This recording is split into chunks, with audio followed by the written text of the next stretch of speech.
أعوذ بالله من الشيطان الرجيم بسم الله الرحمن الرحيم ولقد زينا السماء الدنيا بمصابيح وجعلناها رجوما للشياطين وأعتدنا لهم عذاب السعير وَلِلَّذِينَ كَفَرُوا بِرَبِّهِمْ عَذَابُ جَهَنَّمَ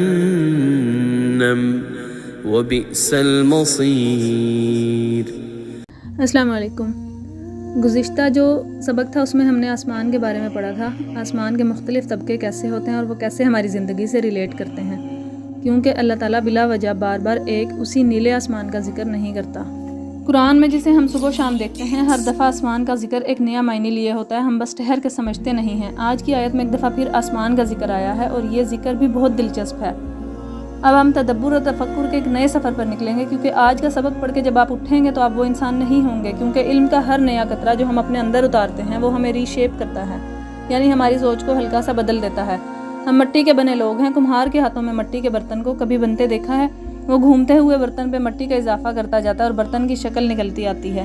میں اور آپ بھی کمہار کے ہاتھ میں ہیں، ہم ابھی تک اپنا بہترین سیلف نہیں بنے، کیونکہ ابھی ہم مکمل نہیں ہوئے، ابھی ہمارے اوپر مٹی کا اضافہ کیا جا رہا ہے اور ہمیں گول گول گھمایا جا رہا ہے۔ یہ دنیا کے سارے چکر اسی لیے ہیں کہ ہماری ساخت بدلتی جائے، یہاں تک کہ ایک دن ہم اس سانچے میں ڈھل جائیں جس میں ہمیں ڈھلنا تھا۔ آپ جو یہاں اس کلاس میں اس ویڈیو کو سن رہے ہیں یا اس سبق کو پڑھ رہے ہیں، آپ، میں اور دنیا کے بہت سے لوگوں میں ایک فرق ہے۔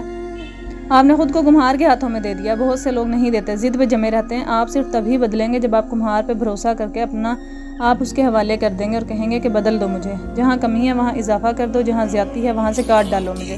اپنے عیوب کو فیس کرنا اور اپنے آپ پہ کام کرنا، یہ وہ چیز ہے جو آپ کو بہتر انسان بناتی ہے۔ اس لیے اپنی انا اور ضد چھوڑ دیں اور مان لیں کہ آپ کے اور میرے اندر بہت سے مسئلے ہیں اور ہمیں اپنے مسئلے ٹھیک کرنے ہیں، لیکن ٹھیک کرنے سے پہلے خود کو آئینے میں دیکھنا ہے۔ کمہار ہمیں بتائے گا کہ کہاں کمی ہے اور کہاں زیادتی۔ ہمارا کمہار قرآن ہے، اس لیے قرآن کی محفل میں جوتے اتار کے آئیں، ادب سے آئیں اور اپنا پیالہ خالی لے کر آئیں۔ دنیا سے جو سیکھا ہے اس کو باہر رکھ کے خالی کشکول کے ساتھ آئیں، کیونکہ بھرے کشکول والوں کو کچھ نہیں ملا کرتا۔ لاسٹ لیسن میں ہم نے پڑھا تھا کہ ہماری زندگی میں کیسے آسمان کی طرح طبقات میں بٹی ہوئی ہے۔ آج کے لیسن میں ہم اسی سلسلے کو آگے بڑھائیں گے اور اپنے دل میں یہ دعا مانگیں گے کہ آج کے سبق کی ہر اچھی بات آپ کے اندر جذب ہو اور آپ کو اس پہ عمل کی توفیق ملے، آمین۔ شروع اللہ تعالیٰ کے نام کے ساتھ جو بہت مہربان نہایت رحم کرنے والا ہے۔ سورہ ملک کی آیت نمبر 5 اور 6۔ وَلَقَدْ زَيَّنَّا السَّمَاءَ الدُّنْيَا بِمَصَابِيحَ وَجَعَلْنَاهَا رُجُومًا لِلشَّيَاطِينِ وَأَعْتَدْنَا لَهُمْ عَذَابَ السَّعِيرِ وَلِلَّذِينَ كَفَرُوا بِرَبِّهِمْ عَذَابُ جَهَنَّمَ وَبِئْسَ الْمَصِيرُ۔ اور بے شک ہم نے زینت دی آسمان دنیا کو چراغوں سے اور ان کو بنایا مارنے کا آلہ شیطان کو، اور ہم نے تیار کر رکھا ہے ان کے لیے عذاب دہکتی آگ کا، اور ان لوگوں کے لیے جنہوں نے کفر کیا اپنے رب سے عذاب ہے جہنم کا، اور وہ برا ٹھکانہ ہے۔ سب سے پہلے ہم اس کو ایک سائڈ پر رکھتے ہیں اور مشکل الفاظ کے معنی دیکھ لیتے ہیں۔ یہاں اللہ تعالیٰ گزشتہ آیت میں کہی گئی بات کو آگے بڑھا رہا ہے۔ اب تک ہم نے قدر اور کنٹرول کے بارے میں پڑھا تھا، پھر تخلیق کے بارے میں کہ کیسے اللہ تعالیٰ نے آپ کی زندگی کو مختلف فیز سے گزارا اور وہ سب کچھ اس پلان کا حصہ تھا۔ آج ہم اللہ کے ایک اور پلان کے دلچسپ حصے کو پڑھیں گے۔ ہم نے زینت دی آسمان کو۔ زینت کے لیے زینا کا لفظ آیا ہے۔ یہ زینا کسی چیز کو خوبصورت بنانے کو کہتے ہیں، ڈیکوریٹ کرنے کو، زیورات کو سجانے کے لیے بھی کہتے ہیں، کیونکہ مال و دولت اور یہ جھوٹی نمائشی چیزیں جو ہیں انسان کو دنیا میں بہت پرکشش بنا دیتی ہیں۔ دور نہ جائیں، سوشل میڈیا کی مثال لے لیں۔ آپ کسی کے پاس ایسی چیز دیکھتے ہیں جو آپ کی پہنچ سے دور ہے اور وہ پیسے سے خریدی جاتی ہے، تو آپ کے دل میں اس شخص کا رعب بھر جاتا ہے کہ واہ اس کے تو مزے ہیں، یہ کتنا امیر ہے، لیکن اس کے مزے کے پیچھے تکلیف اور مسئلوں کی کیا لمبی کہانی ہوتی ہے وہ کوئی نہیں جانتا۔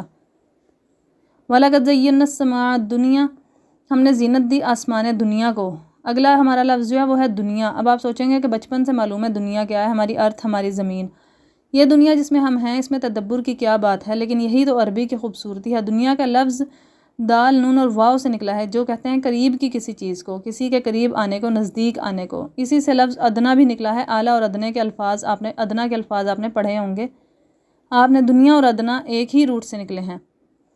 دنو کا ایک تیسرا معنی ہے بے قیمت، انگریزی میں کہتے ہیں ورتھ لیس۔ جو شخص اپنی قدر یا اپنے مرتبے کے لحاظ سے بہت حقیر ہو، یعنی اس کے مورل ویلیوز نہ ہوں، اس کے اندر ایتھکس بھی نہ ہوں۔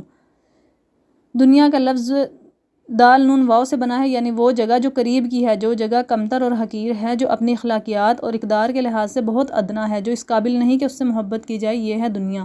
ہم اردو میں کہہ دیتے ہیں کہ یہ ایک ایسی یہ دنیا ہوگی اور ایک اگلی دنیا ہوگی، لیکن اللہ تعالیٰ ایسے نہیں کہتا، وہ اس دنیا کو دنیا کہتا ہے اور اگلے جہاں کو آخرت کہتا ہے۔ وہ جو اعلیٰ ہے، وہ جو اس قابل ہے کہ اس کے لیے محنت اور کوشش کی جائے، وہ جو دور کی چیز ہے لیکن ہمیشہ رہے گی، وہ عالم جہاں انصاف ہوگا، وہ عالم جہاں انصاف ہوگا، اور اس عالم کے اپنے ویلیوز ہوں گے، قابل محبت ویلیوز۔ آسمان کا لفظ آپ پڑھ چکے ہیں کہ چراغوں کے لیے، اور یہاں پہ چراغوں کے لیے مصابیح کا لفظ آیا ہے۔ مصابیح جمع ہے مصباح کی۔ مصباح ہمارے ہاں ناموں میں بھی استعمال ہوتا ہے۔ مصباح نکلا ہے صبح سے، صبح کا معنی ہے، جو آپ نے ذرا توجہ سے سننا ہے، صبح کہتے ہیں مارننگ کو، یعنی دن کی پہلی روشنی۔ صبح بطور فعل کہتے ہیں صبح سویرے کسی سے ملنا یا صبح میں داخل ہونا۔ اگر یہ کسی عورت کے لیے استعمال ہو تو اس کا معنی ہے خوبصورت اور خوشگوار شخصیت والی عورت۔ ہمارے ہاں ناولوں میں اور شاعری میں یہ اصطلاح استعمال ہوتی ہے کہ فلاں عورت صبح کی طرح تر و تازہ تھی۔ اس طرح صبح کا معنی ہے کچھ ایسا جو صبح کے وقت ہو، صبح کے وقت کچھ پیش آنا۔ اگلا لفظ اسی سے مصباح نکلا ہے، جس کا معنی ہے چراغ، یعنی کہ لیمپ، کیونکہ چراغ روشنی کرتا ہے اور صبح کا معنی روشنی بھی ہے، تو چراغ کا معنی ہے روشنی کرنے والا۔ اور بے شک ہم نے زینت دی ہے قریب کے آسمان کو چراغوں سے۔ چراغوں سے مراد ستارے ہیں، اور یہ سب کو ہی معلوم ہوگا، لیکن ابھی ٹھہریں کیونکہ ہم نے یہاں پہ تدبر نہیں کیا، ابھی تھوڑا سا صبر اور کریں۔ مار بھگانے آسمان کو چراغوں سے ہم نے زینت دی اور بنایا انہیں ذریعہ شیاطین کو مار بھگانے کا۔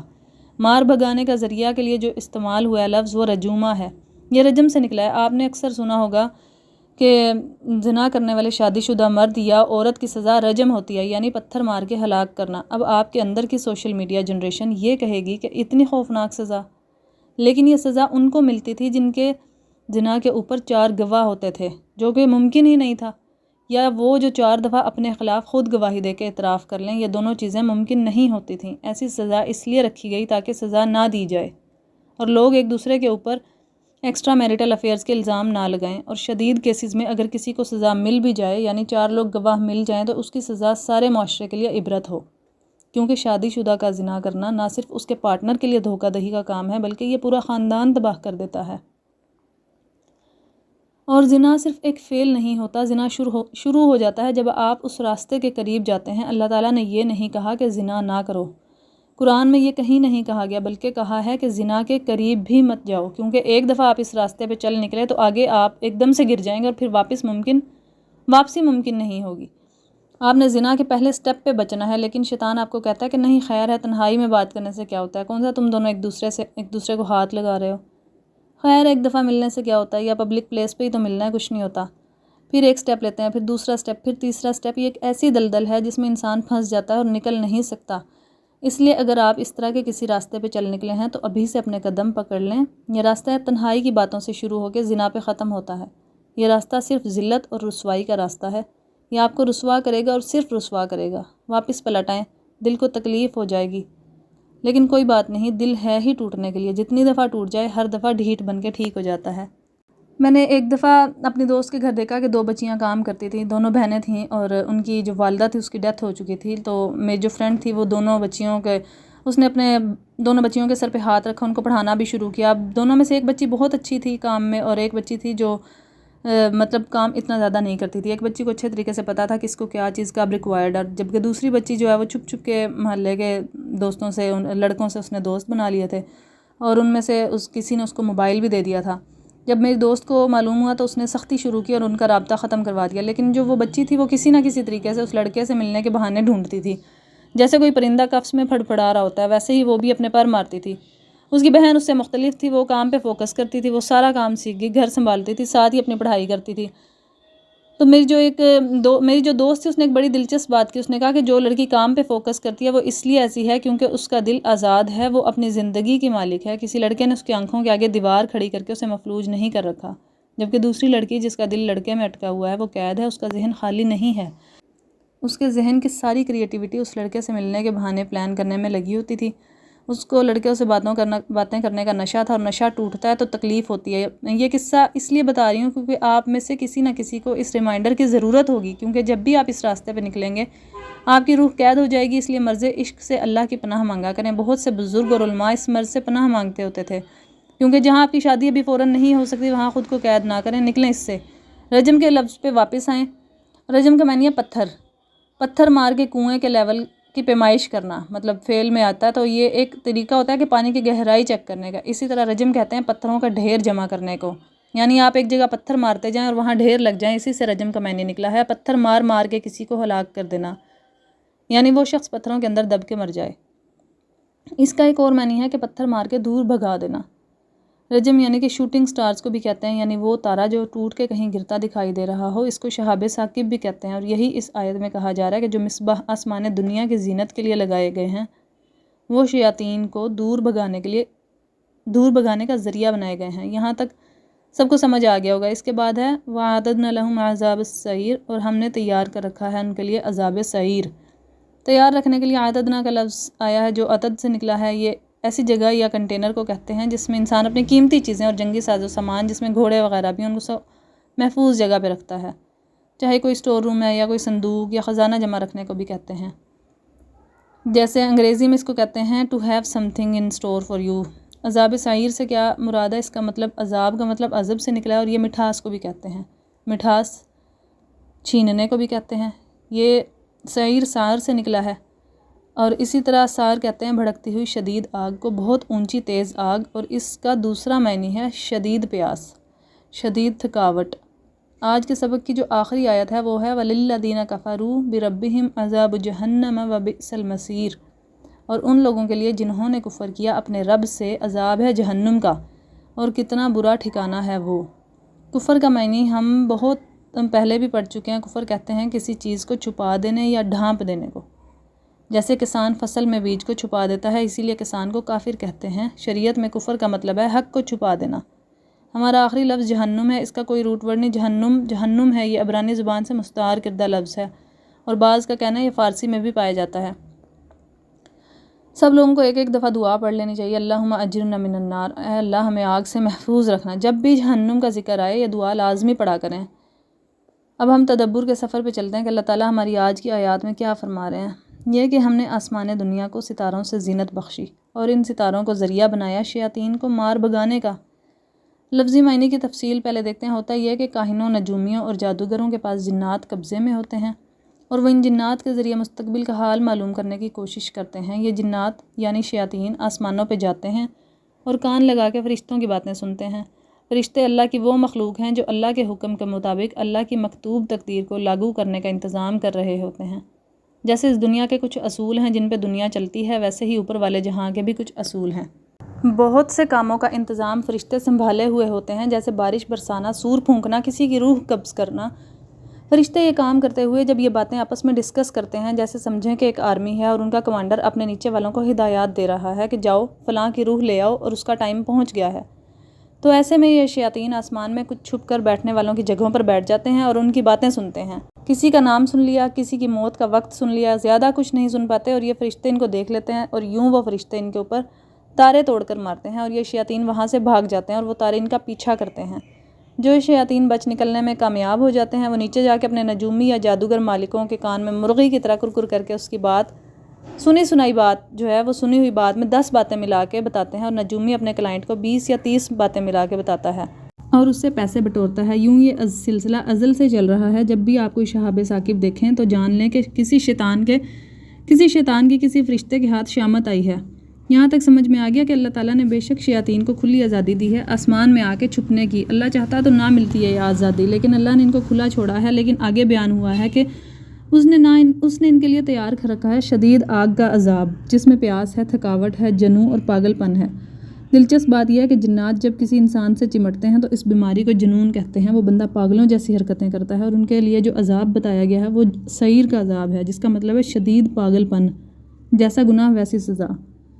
اور آگے کہا گیا کہ جہنم کا عذاب ان لوگوں کے لیے بھی ہے جو اللہ کا کفر کرتے ہیں، یعنی وہ جادوگر اور نجومی جو ان جنات کو اوپر بھیجتے ہیں، ان کے لیے بھی جہنم تیار ہے، اور وہ بہت ہی برا ٹھکانہ ہے۔ یہ ہو گئی ان آیات کی تفسیر اور تشریح۔ اب ہم اس کام کی طرف آئیں گے جو ہم ہر روز کرتے ہیں، وہ ہے تدبر۔ نہ ہم جادوگر ہیں، نہ ہم جادوگروں کے پاس جاتے ہیں، نہ ہمیں ستاروں سے دلچسپی ہے۔ ہم تو سارا دن اپنے فون، اپنی روزی روٹی اور اپنے مسئلوں میں الجھے رہنے والے لوگ ہیں۔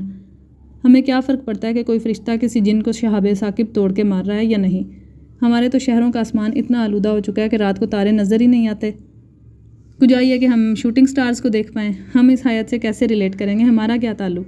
آپ کے ساتھ کوئی چائے یا کافی رکھی، اگر ہاں تو ذرا 2-3 گھونٹ بھریں اور پھر غور سے سنیں کہ کیونکہ میں ایک ہفتہ اٹھتے بیٹھتے سفر کرتے بالخصوص کہیں بھی بیٹھے آسمان کے کئی رنگ دیکھتے ہوئے اسی ایک آیت پر غور کرتی ہوں کہ میرے پاس آپ کو بتانے کے لیے ایک بہت دلچسپ اینگل ہے. ہم نے پچھلے سبق میں پڑھا تھا کہ آسمان آسمان نہیں ہے، آسمان ہماری زندگی ہے. یہ ایک ایسا فارمولہ ہے جس کو اگر آپ اس آیت پہ لگائیں تو ایک نیا معنی سمجھ میں آتا ہے. اس آیت میں ستاروں کی بات ہو رہی ہے، نجومیوں کی بات ہو رہی ہے. قرآن اور احادیث میں دوسری جگہوں پر شہاب ثاقب کا ذکر آیا ہے، اس لیے یہاں واقعی لفظی معنی میں انہی چیزوں کی بات ہو رہی ہے جس کو ہم ڈسکس کرتے آئے ہیں. لیکن اس آیت میں ستارے کا لفظ نہیں آیا، اس میں مصباح کا لفظ آیا ہے. ہم جانتے ہیں مصباح سے مراد ستارے ہی ہیں، لیکن اگر صرف ستارے ہوتے تو اللہ تعالیٰ ڈائریکٹ ستارے کا لفظ استعمال کرتا، لیکن نہیں، اللہ نے مصباح کا لفظ استعمال کیا اور اس ایک لفظ نے بہت دیر تک گھما کے رکھا ہے. یہ بڑا دلچسپ لفظ ہے. اگر آپ نے اس کو سمجھ لیا تو اس آیت کا رخ آپ دیکھ لیں گے. مجھے یقین ہے کہ آپ کے بہت سے اور رخ بھی ہوں گے جو ابھی میں اور آپ نہیں جانتے، لیکن آگے زندگی میں ہمیں ضرور معلوم ہوں گے. ہم نے خوبصورت بنایا ہے قریب کے آسمان کو مصباح سے. آسمان آپ کی زندگی ہے، لیکن قریب کا آسمان کیا ہے؟ قریب کا وہ آسمان ہوتا ہے جو آپ کی پہنچ میں ہو، جو سامنے ہو، وہ جسے لوگ دیکھ سکتے ہوں، وہ جو نگاہ میں ہو. باقی 6 آسمان ہم نہیں دیکھ سکتے یا ہم نے نہیں دیکھے. ایسے ہی آپ کی زندگی کے باقی فیز ان سب لوگوں نے نہیں دیکھے جو ابھی آپ کی زندگی میں ہیں. ہر فیز میں ہماری زندگی میں مختلف لوگ ہوتے ہیں. کچھ لوگوں نے آپ کی زندگی شاید ساری زندگی دیکھی ہو، لیکن اکثریت نے صرف ایک فیز دیکھا ہوتا ہے. اب جو آپ کا حال چل رہا ہے اس کا موجودہ فیز یہ ہے کہ آپ کا آسمان ہے دنیا، آپ کا قریب کا آسمان. اب قریب کا آسمان کچھ بھی ہو سکتا ہے. یہ ہمارے سروں پہ موجود اصلی آسمان جیسا خوبصورت بھی ہو سکتا ہے اور یہ ادنا بھی ہو سکتا ہے. یعنی ہو سکتا ہے کوئی بہت اچھا فیز نہ ہو، ایک حقیر اور کمتر فیز ہو. آپ کے حالات اس وقت ادنا حالات ہوں، کسی اور دور کے مقابلے میں ایک بدتر دور ہو، مشکل وقت ہو. جو بھی ہے یہ آپ کا قریب کا آسمان ہے جسے اس وقت آج جب آپ یہ آیت پڑھ رہے ہیں اس وقت اسے دنیا والے دیکھ سکتے ہیں. آپ کے اس فیز کو اللہ تعالیٰ نے زینت دی ہے مصباح سے. اور اس کا کیا مطلب ہے؟ اللہ تعالیٰ نے آسمان میں جو ستارے بنائے ہیں وہ کب نظر آتے ہیں؟ رات میں، تاریکی میں، جب ساری روشنیاں دم توڑ جاتی ہیں. مصباح دراصل ہوتے ہی رات میں زینت بکھیرنے کے لیے ہیں. یعنی یہ ممکن ہے کہ جب آپ یہ آیت پڑھ رہے ہیں تو آپ کی زندگی میں تاریکی چل رہی ہے. تاریکی 2 طرح کی ہوتی ہے، ایک خوف اور پریشانیوں سے بھری اور ایک سکون والی. تاریکی میں سکون بھی ہوتا ہے جب آپ زندگی میں کچھ پروڈکٹیو نہیں کرتے یا آپ پرسکون ہوتے ہیں، راستہ نہیں مل رہا ہوتا لیکن آپ سفر کچھ دیر کے لیے روک دیتے ہیں، ریسٹ کرتے ہیں، سب کچھ ساکت ہو سکتا ہے. وہ ہوتی ہے زندگی کی رات. ہو سکتا ہے آپ اس وقت آپ کی زندگی میں خوفناک رات ہو یا شاید پرسکون رات ہو، لیکن رات ہے. اور اب ہم آتے ہیں اللہ کے بڑے پلان کی طرف. سورہ ملک ہمیں بتاتی ہے، یعنی ہر رات کو پڑھی جانے والی سورت ہمیں یہ بتاتی ہے کہ آپ کی زندگی پہ چھائی رات کو بھی اللہ نے پلان کیا ہے اور بڑی ہی خوبصورتی سے پلان کیا ہے.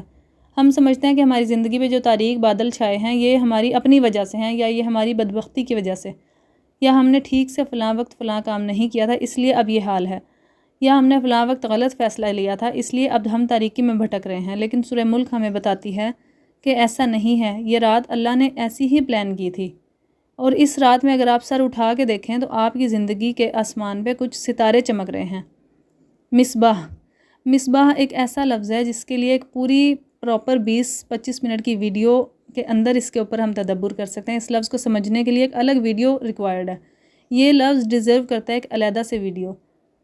تو میں اس لفظ کو اگلے جو سیشن ہوگا، اگلی جو ویڈیو ہوگی اس میں ڈسکرائب کروں گی. تب تک آپ اپنے قریب کے آسمان کو دیکھیں اور اللہ تعالیٰ کا شکر ادا کریں. اللہ تعالیٰ کا ذکر جتنا زیادہ ہو سکتا ہے اتنا کیا کریں.